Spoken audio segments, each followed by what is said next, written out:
தொழில் பண்ணி பொழைக்கணும் அப்படின்னு வெறித்தனமாக இருக்கக்கூடிய மனிதர்களுக்கு மட்டும்தான் பணக்காரவங்களுக்கு உதவி பண்ணுறதுக்கு பல கோடி மக்கள் இருக்கிறாங்க. ஆனால் ஏழைக்கு உதவி பண்ணுறதுக்கு இறைவன் கொடுத்ததா இருக்கிறாரு.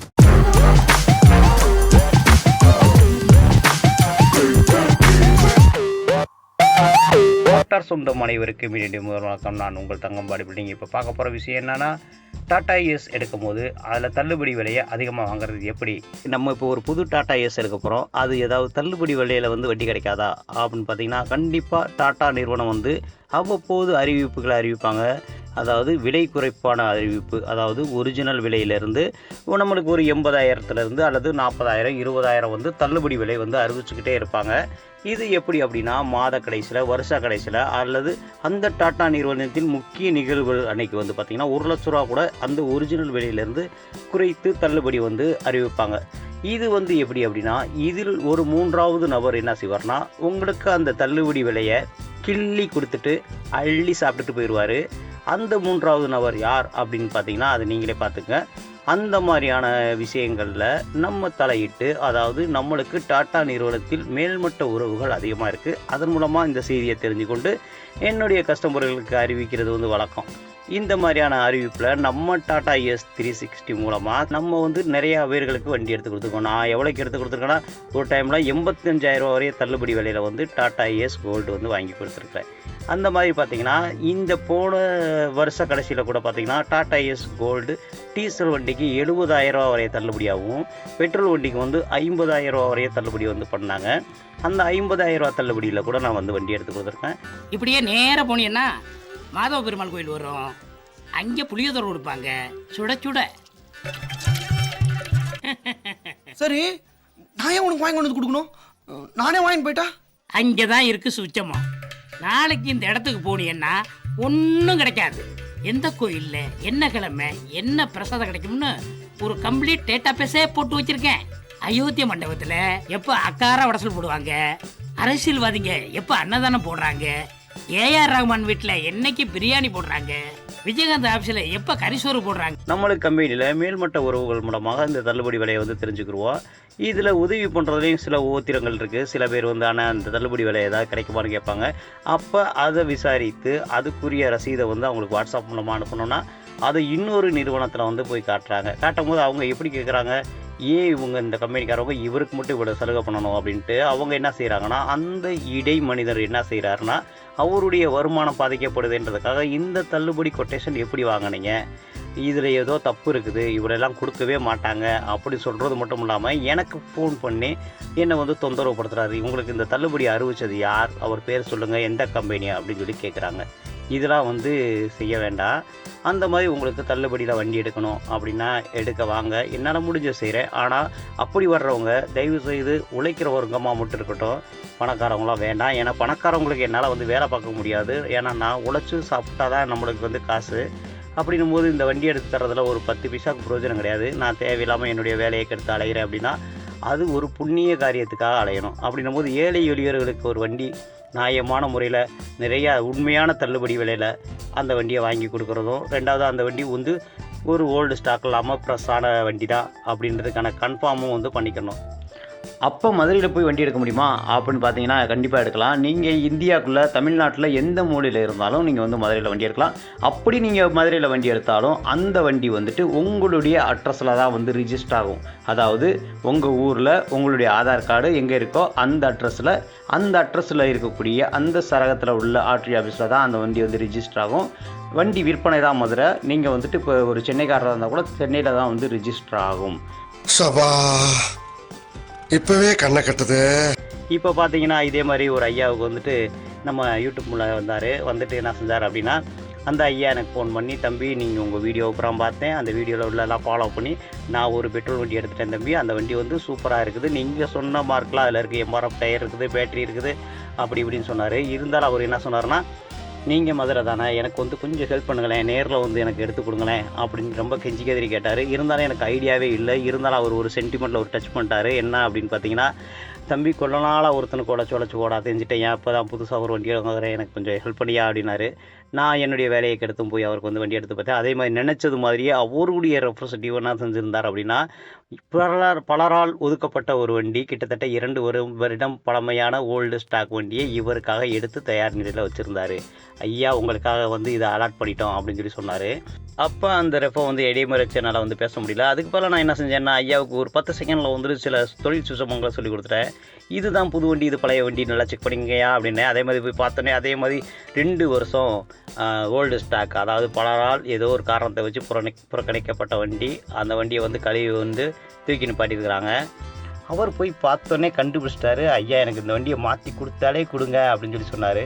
ஓ நீ இப்படியா தப்பிக்க பார்க்குற, உனக்கு வைக்கிறேன்டா அப்படின்னு சொல்லிட்டு, அதாவது இன்சூரன்ஸ் அப்படின்றது மொத்த வண்டிக்கான ஒரு காப்பீடு திட்டம். அது வந்து ஒரு வருஷத்துக்கு வந்து இருக்கும். புது வண்டியை பொறுத்தளவுக்கு டோட்டல் இன்சூரன்ஸ் தான் போடுவாங்க. அதாவது இன்சூரன்ஸ்லேயே 2 வகை இருக்குது. ஒன்று பார்த்தீங்கன்னா தேர்டு பார்ட்டின்னுவாங்க, இன்னொன்று வந்து டோட்டல் இன்சூரன்ஸ். டோட்டல்னால் வண்டி முழுவதும், அல்லது வண்டியில் யாராவது வந்து விழுந்தாலோ அல்லது வண்டியில் உட்கார்ந்துருந்தாலோ இவங்களுக்கெல்லாம் சேர்த்து போடுறது டோட்டல். ஆனால் வந்துட்டு இந்த தேர்டு பார்ட்டி அப்படின்றது என்ன விஷயம்னா, வண்டிக்கு மட்டும் கிடையாது, மற்றபடியாக வண்டியில் வந்து விழுந்தாலோ வண்டி ஓட்டுறவங்களுக்கும் வந்து உண்டு, வண்டியில் இருக்கக்கூடிய சரக்குக்கும் வந்து உண்டு. அப்படி ஒரு இன்சூரன்ஸில் என்ன சொல்கிறாருன்னா, ஐயா இந்த தொட்டி போடுவீங்க இல்லையா, அந்த தொட்டிக்கு ஒரு இன்சூரன்ஸுங்கய்யா, அதுக்கு ஒரு 2000க்கு மேலே செலவாகுங்கயான்னு சொல்லிட்டு ப்ரெஷர் பண்ணுறாரு. அப்படின்னு மாதிரி சரின்னு சொல்லிட்டு நான் அப்புறம் என்ன பண்ணுறது, அவருடைய ரெப்ரசன்டேட்டிவ், அவரை நம்ம எப்படி அடிச்சு தள்ள முடியும், சரின்னு பல்ல காட்டிட்டு வந்துட்டேன். அந்த ஐயா கூட ஒரு தேங்க்ஸ் சொல்லலை, சொல்லாமல் தெரியாமல் வண்டி எடுத்துகிட்டு போயிட்டாங்க. இப்படி ஒரு நன்றி அப்படின்ற ஒரு வார்த்தையை கூட சொல்லாமல், இல்லை ஐயா நீங்கள் கம்பெனியில் போய் ஜாயின் பண்ணி விட்டீங்க, அவங்களுடைய சர்வீஸ் நல்லா இருந்துச்சு, இல்லாட்டி அவங்களுடைய சர்வீஸு கொஞ்சம் டஃப்பாக இருந்துச்சு அப்படின்னா, நான் அந்த சர்வீஸ் பண்ணுற ரெப்ரசன்டேட்டிவே மாற்றிடுவோம். நம்மளுக்கு தெரியும்ல, அங்கே கிட்டத்தட்ட ஒவ்வொரு கம்பெனிலையும் 200 பேர், 50 பேர், 60 பேர் வேலை வைப்பாங்க. அதில் நல்லவங்களாக தெரியும் நம்மளுக்கு. அதாவது கொஞ்சம் வயசு பையன், என் பையங்களாக இருந்தாங்கன்னா, அவங்க வந்து என்னென்னா, எனக்கு வந்து ஒரு டார்கெட் அப்செட் பண்ணால் போதும்னே, ஒரு வருஷத்துக்கு வந்து இத்தனை வண்டி விற்றா மட்டும் போதும், எனக்கு ஒரு பேர் புகழ் கிடைக்கும், கம்பெனியில் வந்து நிரந்தர வேலை கிடைக்கும் அப்படின்றதுக்காக எனக்கு வந்து வண்டி சொல்லுங்கன்னு சொல்லி கேட்பாங்க. பார்த்தீங்கன்னா அப்படியால நான் செலெக்ஷன் பண்ணி வச்சுருப்பேன். அது மட்டும் இல்லை, கம்பெனியில் எனக்கு மேல்மட்ட தொடர்பு இருக்கிறதுனால இவங்களால வந்து ஸ்லிப் ஆக முடியாது, ஏன்னா கம்ப்ளைண்ட்டு மேலே போயிடும். சரிங்களா, அதனால் பயப்படுவாங்க. அதுபோல் நீங்கள் கஷ்டப்படுறவராக இருக்கீங்க, உங்களால் முடியலை, எனக்கு ஒரு வண்டி எடுத்து கொடுங்க, அதுலேயும் நல்ல வண்டியாக எடுத்து கொடுங்க அப்படின்னா, கண்டிப்பாக, அதாவது நான் ஒரு வியாபாரி கிடையாது, உங்களுக்கு வந்து ஒரு வியாபாரம் நோக்கமாக ஏதாவது வண்டி எடுத்து கொடுத்துட்டு அதில் நம்மளுக்கு கமிஷன்லாம் பேர் அப்படி இருக்கலாம், அதுக்கெல்லாம் நான் ஆள் கிடையாது. அதாவது நீங்கள் ஒரு வண்டி எடுத்தால் அந்த வண்டியின் மூலமாக தலையணிமே தவிர, நீங்கள் பார்த்தீங்க அப்படின்னா, அந்த நிறைய யூடியூப்பில் வீடியோலாம் பார்த்துருப்பீங்க, அவன் கூவுவான், அங்கே இப்படி வண்டி தரேன், 10,000 ரூபா வண்டி தரேன், இந்த வண்டி சூப்பராக இருக்குது, இதை எடுத்துகிட்டு போ, அதை எடுத்துகிட்டு போ அப்படிலாம் சொல்லுவாள். இதெல்லாம் எப்படின்னா, ஒரு உழைச்சி முன்னேறணும்னு ஒரு வெறித்தனமாக இருக்கிறோம் பார்த்தீங்களா, அந்த மாதிரியான ஆட்களெல்லாம் வந்து குறி வச்சு அவர்களை கூப்பிட்டு நெத்தியில் வந்து இவன் ஒரு கடங்காரன் அப்படின்னு முத்திரையை குத்தி அவனை அவமானப்படுத்தி தெருவில் விட்டுருவாங்க. இது எப்படி சாத்தியமாகும் அப்படின்னு பார்த்தீங்கன்னா, இந்த மாதிரி ஆகாத போகாத வண்டி எடுத்து கொடுக்குறது, அல்லது புது வண்டி எடுத்து கொடுத்துட்டு இந்த ரெப்ரசன்டேட்டிவ் என்ன செய்வார்னா, அங்கே கொண்டு போய் இங்கே கொண்டு போய் சில கம்பெனிகளில் விட்டு பார்த்தீங்க அப்படின்னா, இப்போ கொண்டு போய் இந்த ஏமாற்றி விட்டுறாரு. இப்போ எல்லாம் இங்கே எப்படி பாடி பில்டிங் செக்ஷன் நடக்குதுன்னா, வடிவேல் காமெடியெல்லாம் நடக்குது. எப்படி நடக்குது, அக்கா உனக்கு ஃபேக்ட்ரி எனக்குன்ன மாதிரி ஒரு புது வண்டி டாடா ஏஸ் கோல்டு எடுத்தால் தொட்டி வந்து ரஃப்புக்கு, பட்டு பாடி வந்து பார்த்திங்கன்னா இது தொட்டி போடுறதுக்கான இது வந்து பாடி பில்டருக்கு. அப்படின்னும் போது கொஞ்சம் நல்லா யோசனை பண்ணுங்கள். நீங்களும் தொழிலாளியாக தான் இருந்தால் அந்த வேலைக்கு வந்திருப்பீங்க. யாராவது நட்டத்துக்கு தொழில் பண்ணுவாங்களா? அப்படி கமிஷன் கொடுத்து அதை கொடுத்து இதை கொடுத்து நடப்பு ரேட்டுக்குள்ளே வந்து அந்த வண்டியை வந்து பாடி கட்டணும் அப்படின்னும் போது அப்போ என்ன செய்வாங்க? அண்டா விற்றா தொழில் பண்ணுவாங்க கிடையாது. அதுக்கு பதிலாக ஒன்று செய்வாங்க, உங்கள் வண்டியோடைய தரத்தை வந்து குறைப்பாங்க. அப்படி தரத்தை குறைக்கும் பட்சத்தில் 2 வருஷம் கழித்து மொத்தமாக அவங்களுக்கு வந்து ஒரு ஆப்பு விழுகும் புது வண்டியில். அதாவது தொட்டி ரிப்பேர் பண்ணணும், பெயிண்ட் அடிக்கணும், எஃப்சி எடுக்கணும், 21,000 ரூபா செலவழிச்சு இன்சூரன்ஸ் கட்டணும், 4 டயர் தேஞ்சு போயிருந்தால் டயர் எடுக்கணும் அப்படின்னு சொல்லிட்டு 1,50,000 லட்சம் ரூபா இருந்தால் தான் உங்களால் வந்து டாடா ஏஸை ஃபஸ்ட்டு எஃப்சிக்கு அப்புறம் ஓட்டவே முடியும். அப்படி 1,50,000 லட்சம் ரூபா வந்து முழுசாக உங்களுக்கு வேணும்னும் போது தான் நீங்கள் என்ன செய்கிறது, இந்த மாதிரியான மன உளைச்சல் காலாகி இந்த வண்டியை ஸ்டார்ட் பண்ண முடியாமல் போய், இந்த வண்டியை டியூ கட்ட முடியாமையே போய் நீங்கள் என்ன செய்கிறது, விட்டுறது. அப்போ நாங்கள் கமிஷன் கொடுத்து கூட கொடுத்து ஏமாறுறதுக்கு நாங்கள் ஏமாளியா அப்படின்னா இல்லைங்க. அவங்க என்ன செய்வாங்கன்னா, உங்களை பெரிய ஃபேமஸான பாடி பில்டிங்கிறவங்ககிட்ட கூப்பிட்டு போயிட்டு கிட்டத்தட்ட ஒரு 50,000 ரூபா விலை உள்ள வேலையை 80,000 70,000னு கொட்டேஷன் வாங்கிட்டு வந்து கொடுப்பாங்க. அதை பார்த்துட்டு நானே கஷ்டத்தில் இருக்கேன், நானே ஆடு மாடு கோழி கொரு நகை நட்டு தாலியை கூட விற்றுட்டு வந்து வண்டி எடுக்க வந்திருக்கேன், ஏதாவது குறைஞ்ச செலவில் பாடி கட்டலாம்லடே அப்படின்னு போகும்போது இந்த பலகீனத்தை அவங்க யூஸ் பண்ணிவிட்டு சரி வா நான் ஒரு இடத்துல ஏற்கனவே ரெடி பண்ணி வச்சுருக்கோம்ல அங்கே கொண்டு போய் கோர்த்து விட்றேன்னு சொல்லி அங்கே கொண்டு வந்து கோர்த்து விட்ருவாங்க. இந்த மாதிரி மூன்றாவது மனிதர்களுக்கு நம்ம இடம் கொடுக்காம நேருக்கு நேராக செய்யணும். முதல்ல வந்து நல்லவனா கெட்டவனான்னு உங்கள் சாமியை கேட்டு மூன்றாவது மனிதனுக்கு இடம் கொடுக்காம நம்ம வந்து தொழில் பண்ணணும். இப்படி அது மாதிரி என்ன தேடி வந்து வண்டி எடுத்து கொடுங்க அப்படின்னா கஷ்டப்படுறவங்க, முன்னேற துடிக்கக்கூடிய இளைஞர்கள், நான் எப்படியாவது வெறித்தனமாக அந்த உலகத்தில் வாழ்ந்து காட்டணும் அப்படின்றவங்க மட்டும் வாங்க. கஷ்டப்படுற மனுஷனுக்கு உதவி பண்ணணும் வைங்களேன், அந்த இடத்துல இறைவனுடைய இரக்கம் கிடைக்கும். அப்படி இரக்கம் கிடைக்கும். அவங்களுடைய நல்ல சிந்தனை வந்து நம்ம மேலே இருக்கும். என்றைக்குமே எனக்கு நண்பனாக இருப்பாங்க, எனக்காக அவங்களும் வேலை பார்க்க ஆரம்பிச்சிருவாங்க. ஆனால் அங்கே போங்க பாடி பில்டிங் சூப்பராக இருக்கும், நல்ல டைப்பான ஒரு உண்மையிலே நல்ல மனுஷன் அப்படின்னு சொல்லி சொல்லுவாங்க. பார்த்தீங்களா, அதுதான் வேணும். பணக்காரவங்களுக்கு நம்ம உதவி பண்ணோம்னா பணக்காரவங்களுக்கு உதவி பண்ணுறதுக்கு பல கோடி மக்கள் இருக்கிறாங்க. ஆனால் ஏழைக்கு உதவி பண்ணுறதுக்கு இறைவன் ஒருத்தர் தான் இருக்கிறாரு. சரிங்களா, அதனால் வந்து நம்மள மாதிரி ஏழை பால கஷ்டப்படுறவங்க மட்டும் வாங்க. சில பேரில் அந்த ஒரு அம்மாலாம் வந்தாங்க, நகை நட்டு தண்டட்டி கிண்டிட்டுலாம் போட்டுட்டு ஆடிட்டு வந்துட்டு தம்பி கஷ்டப்படுறேன்பானுச்சு. மேலே பார்த்தா வேலையும் கீழையும் பார்த்தா கிட்டத்தட்ட 2 கிலோ நகை இருக்கும்போது தெரியுது. நான் சொன்னேன், அம்மா நீங்கள் கஷ்டப்படுறது உண்மை தான், நானும் ரொம்ப கஷ்டப்படுறேன், இப்போதைக்கு வர முடியாதுன்னு சொல்லிட்டு அப்படியே அவங்கள கழட்டி விட்டு வந்துட்டேன். காரில் உட்காந்த சீட்டை விட்டு இறங்காமல் கூட சொல்கிறாங்க எனக்கு கஷ்டப்படணும். மகன் கொஞ்சம் வண்டி வாங்கணும்னு ஆசைப்படுற பொழுது அதுக்காக அந்த அம்மையார் வந்திருப்பாங்க போல தெரியுது. இதில் பார்த்தீங்கன்னா அவங்க ஊழல் இந்த மாதிரிலாம் நடக்குது பிரதர். அதே மாதிரி பார்த்தீங்கன்னா இந்த யூடியூப் மூலமாக சில பேர் இந்த நம்பரை எடுத்துக்கிட்டு அவங்க வந்துட்டு, சார் உங்களுக்கு வந்து பேன் கார்டு, உங்களுக்கு வந்து ஏடிஎம் கார்டு லாக் ஆக போகுது, உங்களுக்கு வந்து அந்த இன்வெஸ்டிகேட்டிங் வச்சுருக்கோம், வெரிஃபிகேஷன் வந்திருக்கோம்லாம் சொல்கிறாங்க. அப்படிப்பட்ட மனிதர்களுக்கு நான் சொல்ல விஷயம் என்னென்னா, உண்மையிலே நீங்கள் இந்த உலகத்தில் சந்தோஷமாக கோடீஸ்வரனாக வாழணும்னு ஆசைப்பட்டீங்கன்னா அதுக்கு ஈஸியான எளிமையான வழி என்னதுமா, நேர்மை. உண்மையிலே நேர்மை தான் சம வழி.